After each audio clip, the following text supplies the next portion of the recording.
Oh, hey, it's the Goofball Coalition where stand-up, sketch, and improv come together in a delicious BLT sandwich. I assume I'm the lettuce, but I don't know. Ooh.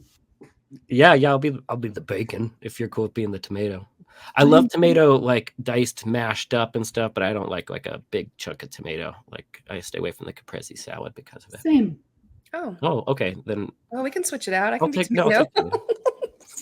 I just don't like Just a bacon. BL sandwich, double Yeah, bacon. just a bunch of How lettuce. about tomato- BL80, a blat. A blat. Oh, yeah, like they have at avocado? Red Door. Yeah. Okay, yeah. You want to be the So, avocado wow. list? Yeah. All right, cool. Then we're good. Cool. That sounds good. Okay, let's get going. Welcome to the Goofball Coalition, the podcast that lives where improv, stand-up, and sketch comedy collide. And now, here are your hosts, Alex Knight, Sarah Kennedy, and Leslie Nesbitt.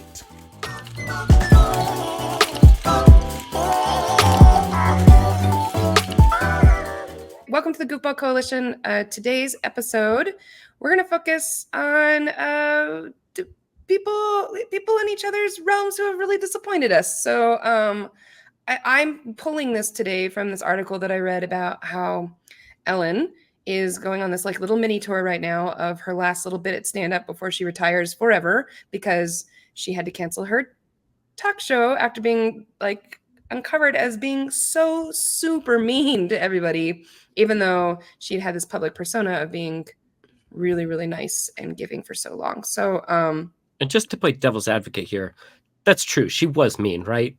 It's not a bunch of people being mean to her for no reason, right? There was like reports of like her throwing food at people and just like using really like mean language and calling people names and stuff like that too. So.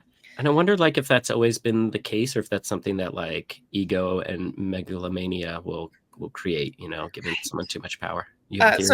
But before I answered that, you should know I had a podcast a long time ago called Dwellin' on Ellen, where I went and I did a deep dive into her career and looked into like everything from like her sitcom, like her second sitcom, her talk show, Dory, Mr. Wrong, the whole kit and caboodle. Oh, yeah. And this was before it was literally my like last episode before people were like, she's like really mean, right? And I was like, what?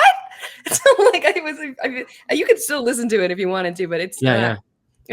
I was dumb to have done such a podcast because she had been for so long somebody that I had been compared to a lot, not just because I'm gay, but I'm sure because I have the little folksiness stuff on stage and that kind of stuff, but also like and I just thought her career was such a perfect career, like to get to have a talk show like she had, and after having been in a Pixar movie and one of the best sitcoms on television, like that kind of stuff. I just thought, what a cool person to look up to. And then no, but so to answer what you said before, now with this context, they have on Vice, they're doing the dark side of comedy, and they kind of focus around a comic and kind of talk about the dark sidedness of them. And there is an episode all about Ellen, and it does kind of talk about how she's pretty harsh with her writers during her initial sitcom because she wanted it to be absolutely the best, and she was the first sitcom, the first one where and she got that because of stand-up, correct? Like a classic, the classic way that works. And it is really good if you can find old episodes of it. It's I remember loving it. Like some of the best like episodes of Friends and some of the best episodes. Yeah. I watched it. I liked it. And the episode where she comes out is like legendary TV. Like and that was news for a lot of people, or was she out in her stand-up career? She was not. No. And so that was like kind of the whole thing that like she decided to come out at the same time she wanted her character to come out, and then this whole thing. I remember how like weird that was for the world. It was like, wait, what? Like, some people feeling like betrayed in some ways, and other people like, it was a big deal. And so like even for that, she gets a lot of applause for like that bravery and that like huge public step, and like probably empowering, I would imagine, for many people to see that and experience that. And so what a fall from grace. Yeah. Man, I had her CD memorized. Oh man. The one where she talks about how she organizes her CDs by food time. Have you ever heard that joke? No, not that one. The cranberries by bread and all that.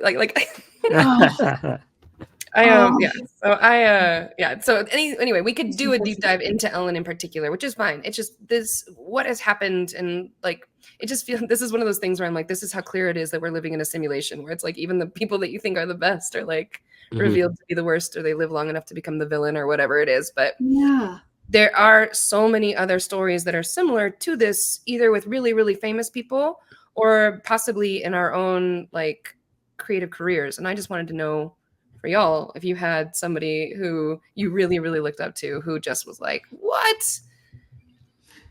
I mean, it's small, but the first one, I mean, Cosby came to mind, but I wasn't a huge Cosby fan, but that one is like such a crazy 180 on that dude, because that guy is a huge piece of shit. Like way throwing food, Ellen, you got nothing on what, raping 60 women or something. That's like the biggest one I can think of.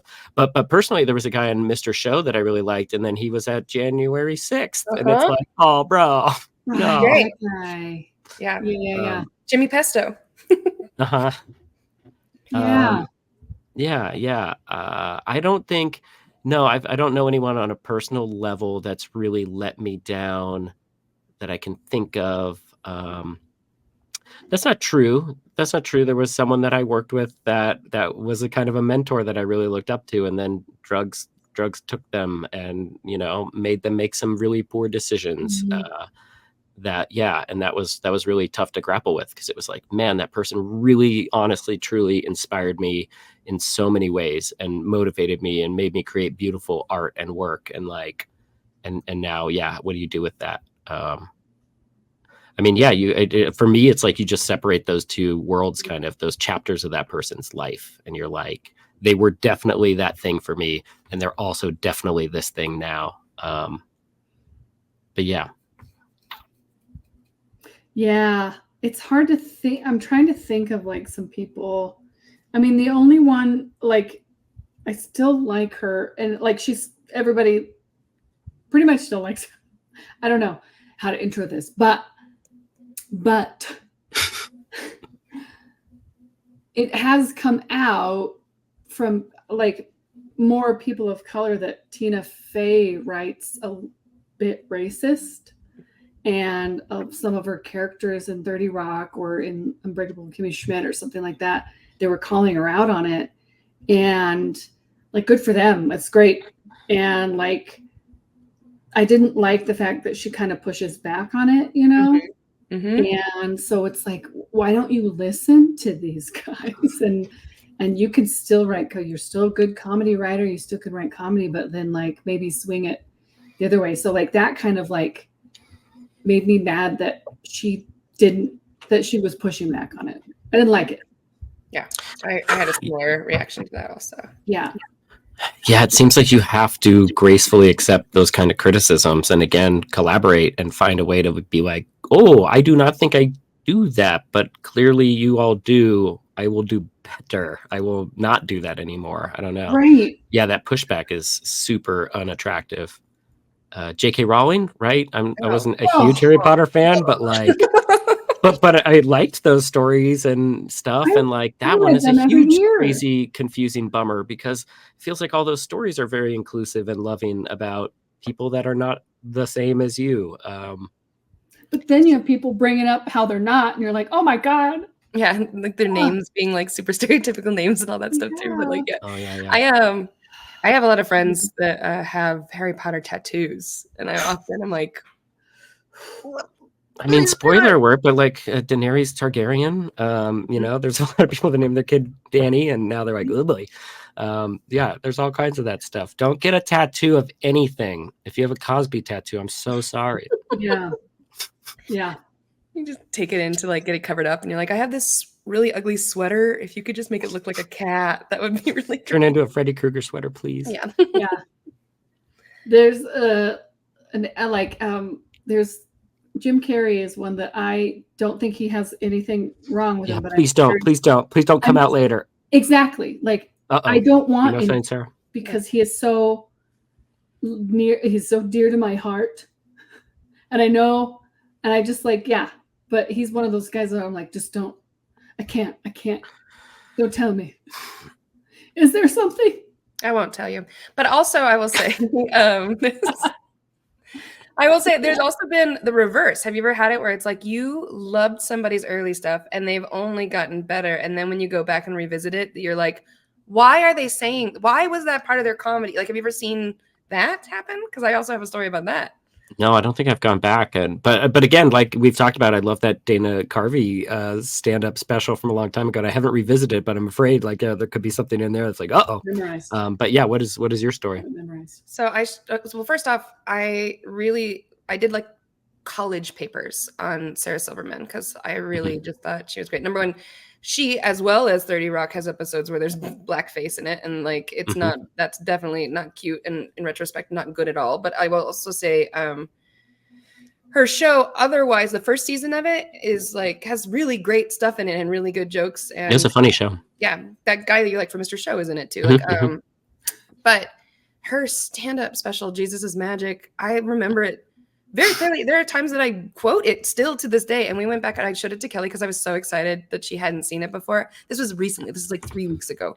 And the whole time we were watching it, I was like, oh God, oh Lord, like this is, oh my God, what is she saying all this? Trying to explain it. No, I mean, that's yeah. It was a different time. Like trying to explain it like it's a Porky's movie or something like that. No way. And so I think unlike Tina Fey, I think Sarah Silverman hasn't pushed back so much as she's listened, and she's just really pivoted to doing things because now she has jokes that are very different. Like, I don't know. It's hard to, again, how do you accept? But at this point, separating the art from the artist doesn't help because like with comedians, I think the same thing with like, they keep making art even after we've talked to the person who's making art about how their art is problematic. So I don't know. Yeah. Mm-hmm.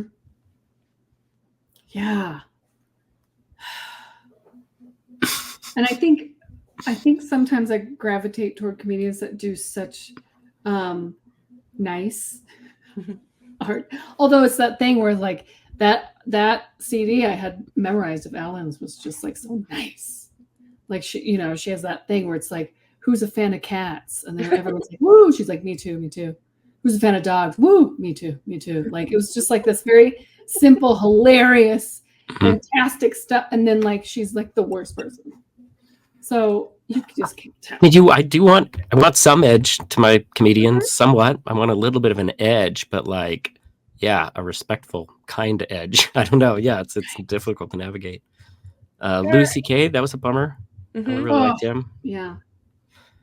But like, yeah, abusing power is like not cool. It's not a cool thing to do. Be, like, the main part of it is that like. And that's it. Yeah. Yeah. If you do it in your art, that's an abuse of power. And if you do it in your career outside of your art, that's an abuse of power. Because like. Yeah. And well, I think again, the tragedy in the Ellen sense is like that she was being a monster for a long time and someone with a bag of money kept like empowering it and letting it happen. Right. And I think that's like in a weird way the crime, because if you're an asshole, you should get weeded out pretty quickly. And it's like, if she's shitty to her writers on her first show, don't give her another one or whatever. And so it's like whoever is fueling these monsters is like the real monster, because I almost can't blame someone for being an asshole, but like don't give them power to allow them to abuse people below them. Let them be an asshole, in their day-to-day life and just like experience the karmic feedback loop that they'll have. But like if someone is breaking that feedback loop by continually giving them good things, I don't know. That's what upsets me.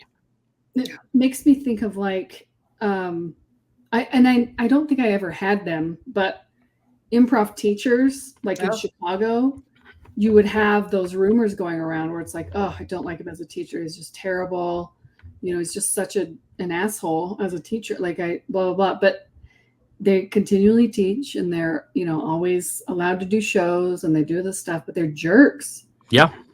I had a couple of those teachers at UCB that were like, well-known people, fairly famous people, and they were not great. And it's just so shitty.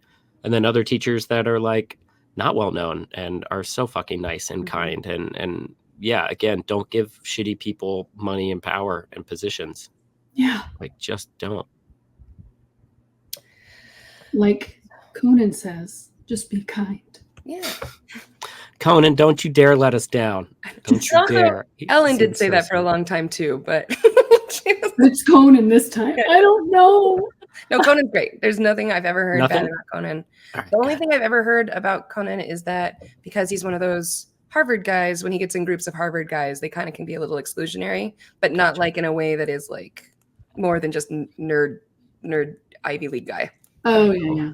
Because that guy seems so kind and so silly. Yeah, he just goes for the joke 1,000%.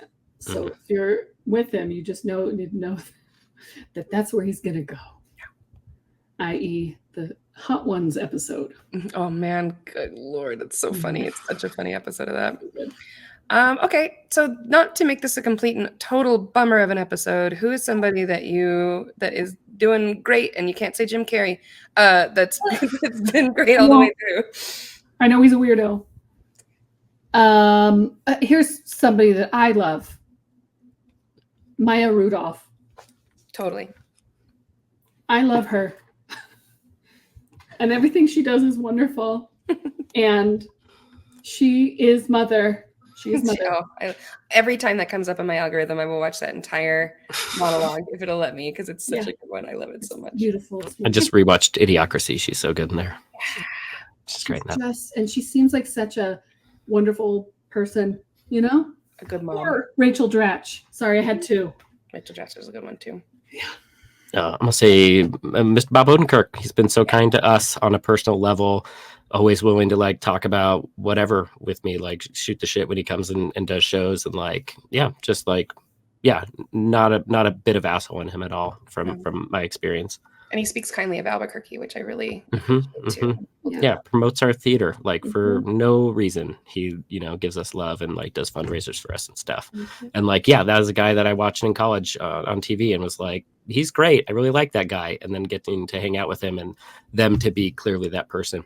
Oh, I mean, I can't tell because it was only working on a movie, but I did work with Christian Slater, and he was as Christian Slater as you would think. He was so kind and so sweet and so silly and just a nice guy. And like, so there's certain times I think, and that's the weird part, is I feel so often actually actors very much are what you would think they are. And it's so nice when it is true, when they are truly that person. And so, I think it's rare when they really hide their darkness really well. Like again, in Ellen, it's like even more sinister when you're like, none of your track record here shows anything. Like, where is that darkness coming from? And like, and then you are also aware of that darkness and you're hiding it. Like that is some level of weird and creepiness to me. That makes me think that they think it's okay. Yeah. You know? Well, that's why my choice was going to be Maria Bamford, because she wears her darkness is extremely internal. And she's conflicted. You know what I mean? Yeah, and so like she's just like, but she's not unkind to other people, and I find that to be very incredible, actually. Yeah, she seems like she struggles with like internal turmoil all the time and does not put it on other people. I think that's again the main thing is, again, I can't blame anyone for having pain, darkness, anxiety, depressions, all that cocktail of like whatever inside that manifests as shittiness. But it's like when you put it on other people, when you're trying to like relieve your pressure valve, it's just like cycles of abuse. Can't get behind. Yeah, don't do that. Yeah, don't, Jim Carrey. Right? And don't tell me. We can't know. And you said don't tell. I don't want to. For liable reasons, we will not be telling. So we have a don't tell policy about Jim Carrey. Yeah.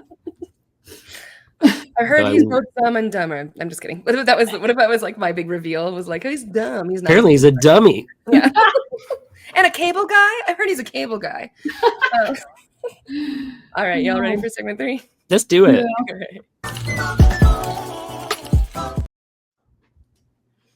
All right, this is segment 3 where we get a chance to plug stuff that we've got going on or answer rando questions that maybe came up, or, kind of just close up shop. So it's this one. This might come out right around Funny Fiesta, maybe? I think it will. Oh, yeah. Yeah, so check out Funny Fiesta.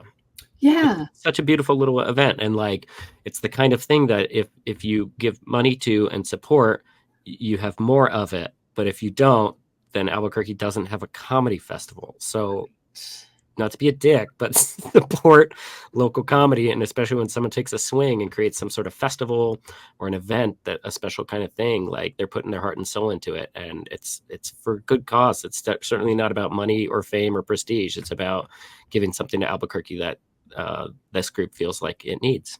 And our headliner for the stand-up side of things in the festival is Laurie Kilmartin, who is 1000% another perfect example of somebody who has been just so gracious throughout her entire career and spends time on her own podcast picking out like another lady comic to boost and mentoring people and showing up and being on shows and being really just an amazing person, on top of being an Emmy nominated writer and writing for Conan and all this kind of stuff. She's just incredible, so I'm glad we get to have her as part of it. Very cool.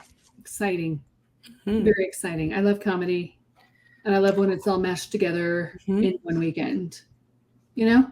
Yeah. At the time of recording this, we have just done Second Saturday, and Chelsea just did burlesque at Alma's Variety, a brand new act that I hadn't seen before.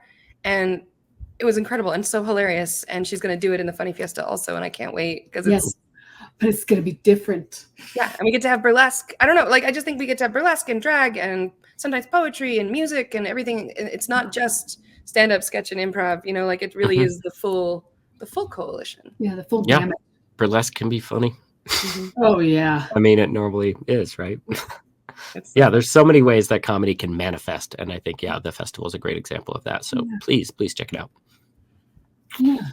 Oh, cool. Anything else?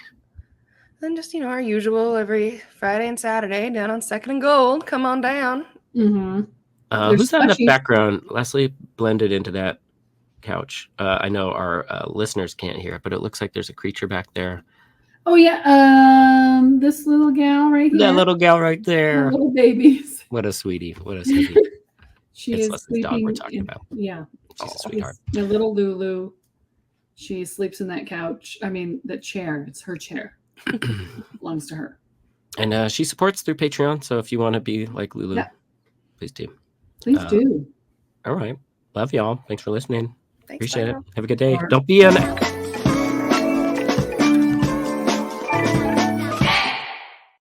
Don't be what? Perfect. No, I think it's better. That was perfect. That was so good.